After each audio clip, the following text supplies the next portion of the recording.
जो कोई मुख्यमंत्री सोच भी न पाया, लालू ने वो कर दिखाया। आडवाणी का गुरूर मिट्टी में मिला दिया। पत्रकार बन मचा दिया था हंगामा। आधी रात को ही रथ यात्रा पर लगा दिया था विराम। मोदी लगे थे कांपने। हनक ऐसी कि प्रधानमंत्री भी बात करने को तरसते थे। लालू के एक फैसले से सरकार बदलती थी। हुआ भी ऐसा ही था। यह किस्सा साल 1990 का है, जब अयोध्या में राम मंदिर निर्माण का मुद्दा जोर पकड़ रहा था। इसी बीच लाल कृष्ण आडवाणी ने सोमनाथ से लेकर अयोध्या तक रथ यात्रा निकालने की घोषणा कर दी। इस रथ यात्रा के प्रबंधन की जिम्मेदारी मिली थी देश के मौजूदा प्रधानमंत्री नरेंद्र मोदी को। इधर आडवाणी रथ पर सवार थे और उधर बिहार के तत्कालीन मुख्यमंत्री लालू प्रसाद यादव के दिलो दिमाग में कुछ और चल रहा था।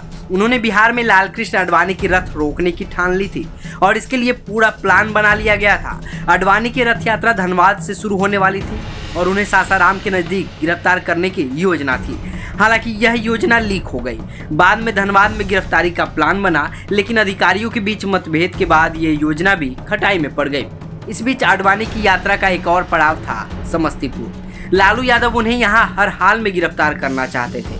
लाल कृष्ण आडवाणी समस्तीपुर सर्किट हाउस में रुके थे और लालू यादव ने अधिकारियों को निर्देश दिया कि उन्हें कहीं न जाने दिया जाए। हालांकि उस समय आडवाणी के काफी समर्थक भी थे।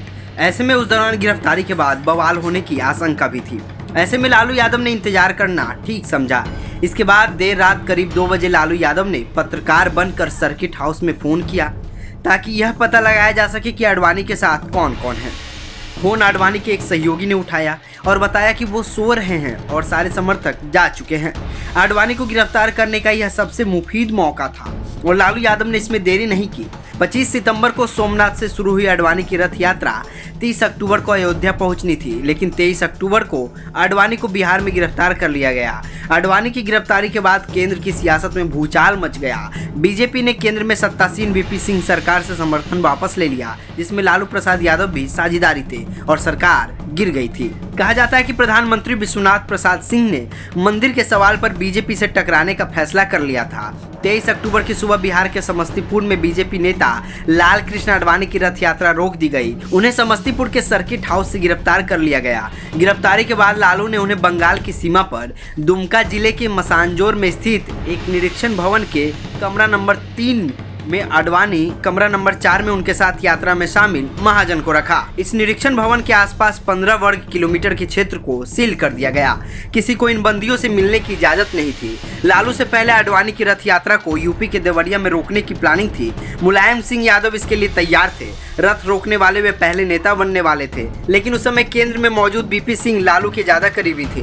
बीपी सिंह को मुलायम सिंह यादव को इतनी सियासी पब्लिसिटी मिले ये पसंद नहीं था। हेमंत शर्मा की किताब में अरुण नेहरू के हवाले से बताया गया है कि बीपी सिंह ने लालू यादव को संदेश भेजा। बीपी सिंह ने कहा कि वे आडवाणी की यात्रा को बिहार में रोक लें, इससे सेक्युलरिज्म का सारा क्रेडिट उन्हें मिल जाएगा। मुलायम सिंह यादव इससे वंचित रह जाएंगे। इसके बाद लालू यादव ने तत्काल बीपी सिंह की बात पर अमल किया। मुलायम सिंह यादव देश के सबसे बड़े सेक्युलर नेता कहलाने से बच गए।